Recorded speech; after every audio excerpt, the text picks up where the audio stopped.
Hi, welcome back to Movie Review Mom. Thanks for subscribing. And if you haven't, now's a really good time to do that. I really appreciate your support. Today, the movie that I'm reviewing is Midway. This movie is surprisingly rated PG-13, considering the topic and all the devastation. It's kind of nice to have a PG-13 version, right? Of a war movie, and it is 2 hours and 18 minutes long. And the movie review mom grade that I'm giving it is a B plus, and I'll tell you why. But first, does it look like I could be swabbing the deck in this outfit? Okay, it's a gray sweatshirt. I'm trying. I didn't have a sailor costume, although my dad was in the Navy. Does that count?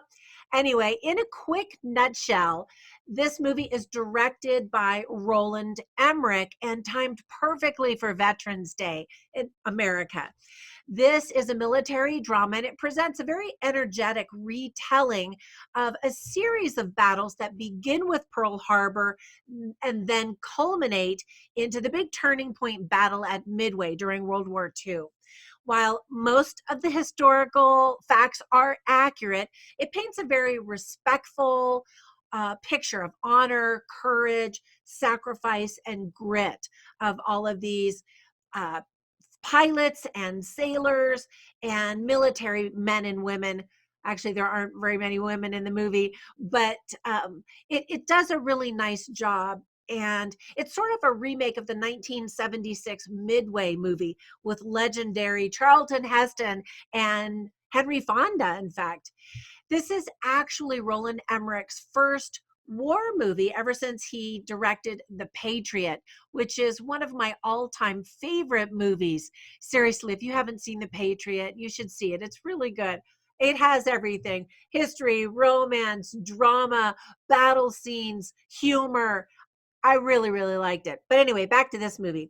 Don't, by the way, let this movie called Midway confuse you to think that it's about that big, longest serving US aircraft carrier of the 20th century, also called Midway. In fact, the movie has a lot of aircraft carriers, and that's where a lot of the action takes place. But the Midway that's actually currently stationed in San Diego in California is was actually launched right after World War II, but was named to commemorate the battle, the turning point battle during World War II. It's actually a museum ship, and it's actually one of the most popular aircraft war museums in the United States today. I took my family to see it a few years ago, and it's really good. I highly recommend it. So the whole time I kept thinking I was going to see a movie about that ship and what all of its escapades were, but that's not what it's about. It's about Midway, which is an area in the Pacific Ocean where this really pivotal battle took place during World War II. Anyway, some quick tips for parents, and then I'll tell you some things that I liked and some things that I didn't like. So, some tips for parents are, first of all, there are some racial slurs about the Japanese, but they're pretty typical to what 1940s sailors would have used. They could be considered offensive, but actually, the Japanese are depicted in quite favorable light, not as the devil, the demon, the evil villain, or anything like that, but they're shown very respectfully, and they show both sides of the story. In other words, of course, as Americans, we're rooting for the Americans, but you see what's happening in the Japanese side, and you understand why they do the things that they do, and that they were just also trying to protect and defend their own country. And so you recognize the skill, certainly the determination and the bravery on their side of the battle as well. And I think that that's really important. There is some profanity. There's a lot of Japanese, by the way, spoken with subtitles. A lot of people die or get wounded. However, it's mostly bloodless because it's rated PG-13. Although you do see a charred body pretty much up close, so that's kind of nasty. It's war, though, for crying out loud. There's lots of destruction, lots of explosions, and things get destroyed. it's war. And young children will both be bored and frightened. So PG-13, I think, is a good rating. So, your teenagers might or might not be interested either, because, there's a lot of talking. It seems like an old war that doesn't apply to them, but they sure could use some history, or a history lesson. And I think that they will learn a lot. And like I said, most of the facts are accurate. After I watched the movie, I was actually watching a course it's online on TV. It's through the Great Courses Company, which is a fantastic company. And they basically film university professors that are speaking on a given topic. So anyway, I was watching this one called World War II. Actually, it was called something like that. Anyway, so there are a few uh, episodes in that series specifically about the lead into the Midway, which is what the movie does, and then the battle itself, and then the aftermath, what happens after that. And it really did line up pretty well for what the movie demonstrates in this movie. So I was impressed by that. Some themes in the movie are certainly bravery and courage, determination, persistence, tenacity, all of those adjectives. Intuition versus facts. And I really loved that aspect of the movie that, you know, this was a war and they were trying to make decisions on the intelligence that they were getting. And yet sometimes that intelligence was spotty. And so some of the leaders were just going straight by the books and others were going by their gut. And it was interesting. So also, in part of or a theme of the movie is, tuition versus facts and war strategy. And I just think it's amazing what they were able to do in World War II without all of the technology that we have today. It's just truly stunning and really makes you admire the men and the women and all of the things that they did in that war. Another theme is brotherhood, hope. And I don't want to give too much away. Well, I guess I can't give too much away because you already know what happened in the war. But anyway, let me tell you about some things that I really liked. First of all, the talented cast includes Woody Harrelson, Dennis Quaid, Mandy Moore, Ed Skrein, Patrick Wilson. And I actually was impressed with Patrick Wilson because I think I've seen him mostly in comedies. I don't know. I liked his character. I liked his portrayal. Luke Evans. I just like Luke Evans to begin with. Aaron Eckhart to me is always great. He actually has his face kind of looks like one of my sons with his eyes, nose, and mouth. Well, that's basically his face. Anyway, so I just have a soft spot in my heart for Aaron Eckhart. Anyway, and I'll talk more about him in just a second. Nick Jonas, which is really fun to see him in movies. At Sushi Toyokawa. And the casting actually was really great in some instances. For example, with hair on his head, Woody Harrelson actually looked quite a bit like Chester W. Nimitz, which I thought was really fun. And Ed Skrein looked fairly similar to his character, Dick Best. So I always love that when they try to match up real life characters with, actors that actually might look like them. So the movie just starts off with a bang, literally. It starts off with scenes from Pearl Harbor and the destruction, and you're just like, whoa, all right, let's go. And yet, while that's exciting to just dive right into the action, you don't really have time to get to know the characters and to really worry about them or care who dies and who lives because you don't know anybody yet.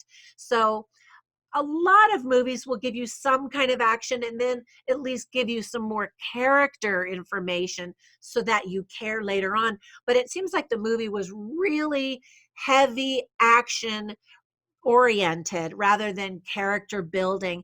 And people are always comparing this movie to the movie Pearl Harbor, which was really focused on the characters, the love triangle, and all of that, so that the emotional weight was heavier. Of course, the CGI was great in Pearl Harbor. And my sons couldn't wait to get rid of all of the romance and get on with the action. So in this regard, those who want action will be very happy because it's just almost all action, almost nonstop action. And by the way, did you know that they actually found the wreckage of the Akagi and the Kaga 1 month before this movie premiered? So that's pretty cool. There's some really good CGI, and then there's some bad CGI, um, which is frustrating because sometimes you're watching scenes and you're just like, wow, how did they do that? That's amazing. And then other times it just obviously looked CGI, or even in some cases, the edges of people's clothing or arm kind of looked blurred, like me sitting behind this uh, green screen to give you this movie theater setting. And so things kind of blurred. And so that was a little bit disappointing. There are some really great moments of heroism that will touch your heart and you'll just go, which I don't know how many of those are accurate or not, or if they were just built in to help to try to pull out some emotion. Some things really were, but like Nick, I'm not going to give it away. Never mind. Don't forget what I just said. There are also so many moments in the movie that show the near misses. And it was really fun to watch the audience or to listen to the audience go, no, that's really good when it's not just like, oh, Americans won every time, because we didn't. And there were struggles and, like I said, near misses. And so that kind of action helped to balance out the moments where you could go, yeah, and cheer with the audience. It's always really nice to have a good war movie that isn't rated R, which I mentioned because of the violence. You kind of want your kids to be able to watch some of these movies so they can learn about history. However, my favorite all-time military movie is probably Saving Private Ryan. In fact, I made my oldest son watch that movie before he signed up to participate in the ROTC program when he went to college, because he was really thinking about a military career. And I was like, ah. And so anyway, he watched it. That didn't deter him. He is now actually an officer in the Army and loves it. And of course, I'm so proud of him for wanting to serve his fellow man. In fact, his favorite scripture is John 15, chapter 15, verse 13, which says, greater love hath no man than this, that a man laid down his life for his friends. And he really believes that. And I'm so proud of him. Both of his grandfathers actually served in the Navy many years ago, obviously. And I'm truly grateful for all of the military men and women who faithfully and bravely serve their country and make many sacrifices to do their jobs, as well as their families who make sacrifices. And I just think that our veterans are entitled to any benefits that our government can give them for being willing to lay down their lives or to put their lives in danger in our behalf. And so I love veterans. I'm a proud Army mom and a Navy daughter, I guess you could say. Anyway, and I love that this movie came out around Veterans Day. Anyway, I also really loved the ending where they showed you pictures of real people and what happened in their lives after the events in this movie. And as I mentioned, you get to see, the actor who played that person, and then the real picture of the real person, and then a little bio. And so I really love that. It helped to round it out and make you remember these were not just characters in some fake war movie. These were real people enduring these harrowing moments. Anyway, so I really loved that. And then there's a little bit of humor that balances out some of the drama and the danger.